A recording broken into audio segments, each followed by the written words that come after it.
start that again. Here's the second section, which is valuing episteme.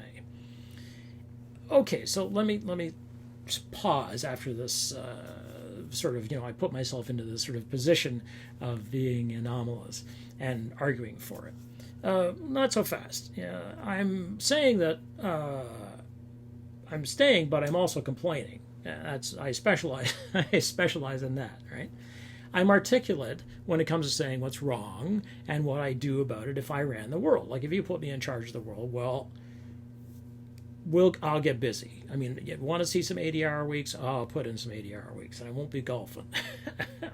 So in his war memoir of 2003, which was called Jarhead, Anthony Swofford, who was a Marine sniper in the Gulf War, the first Gulf War, so 1991, writes at the very end of the book, he says, "Unfortunately, many of the men who lived through the war don't understand why they were spared.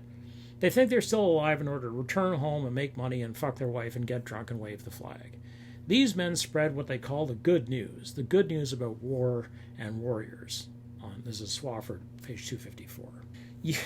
You and I know by now about stories, and one of the things we know about them is that they can be changed. And as we change the stories, let alone the whole narrative into which the stories fit, right? Because there are these individual stories that make sort of blocks.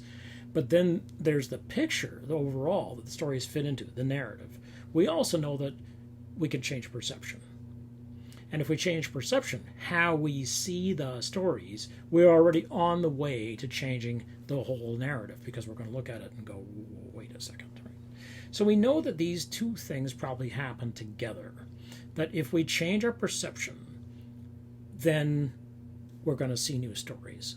And if we see new stories that we're not used to, and stories that are really disruptive, that we're like, what is that? It's going to change our perception. So these two things are going to be connected, right? Because stories that are disruptive are not reassuring. Like we're used to, I don't know. I mean, you see a movie and you come away feeling with a warm, one of my supervisors used to say, you feel all warm and runny inside. It's like describing it, I guess a fondue or something. But you feel all warm and fuzzy inside because basically, your version of the world has been, your faith in that version has been reinstated. You're like, yes, I'm reassured, all is well in the world. And to some extent, and some of the toughest stories can function this way. So if you look at, say, a series like Unbelievable, which I think was really a really fine series, about these two detectives.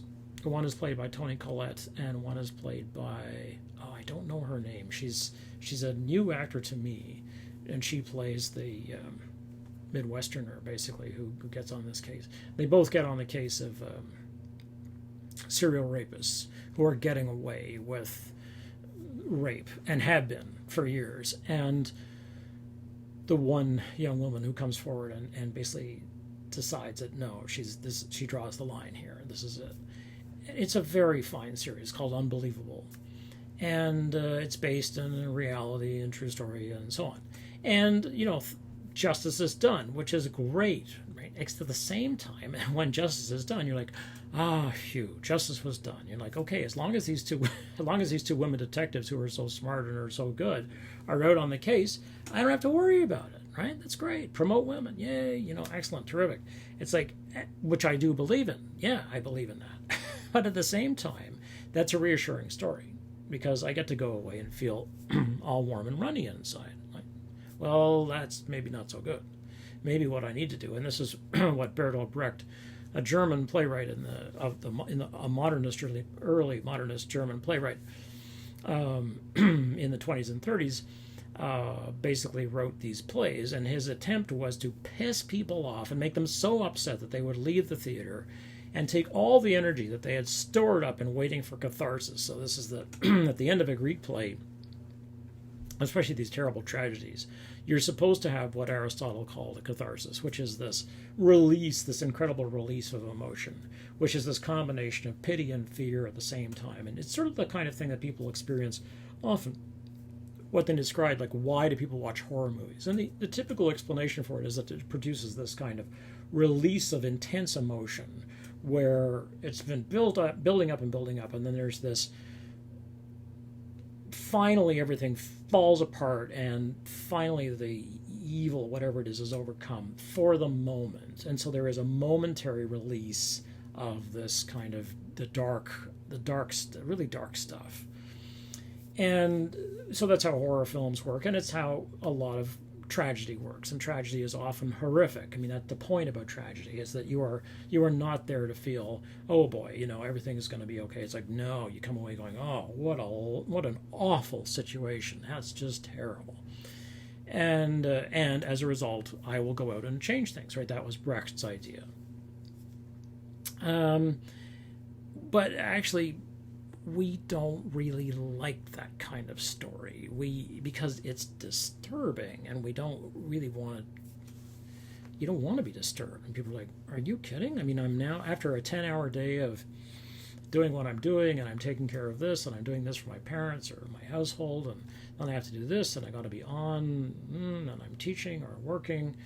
And then at hour 10, I'm going to sit down in front of Netflix or whatever it is, and I'm going to stream some horrific drama where basically everybody is wiped out or destroyed in one way, or psychologically or physically or both. At the end, no thanks. Thanks, but no, I can't do it. And fair enough. So we probably know that there are people around us who will, if we don't watch these kinds of things, which are going to upset us, or read them or listen to them, because sometimes a song can work this way or a musical can work this way, that if we don't watch those things, that there are going to be people around us who will kind of push us in these directions. Like there's going to be somebody who's going to ask irritating questions. They're going to say, why don't we do this? You're like, oh, here we go. I thought we could just go, I thought we could just go out for a quiet drink at the local rave. And here's this person who wants to talk about, why we're using too much plastic in the downstream environment. It's like, and you just go nuts. So we all need this, except for, of course, for some very talented and bright people. However, I'm not one of those people.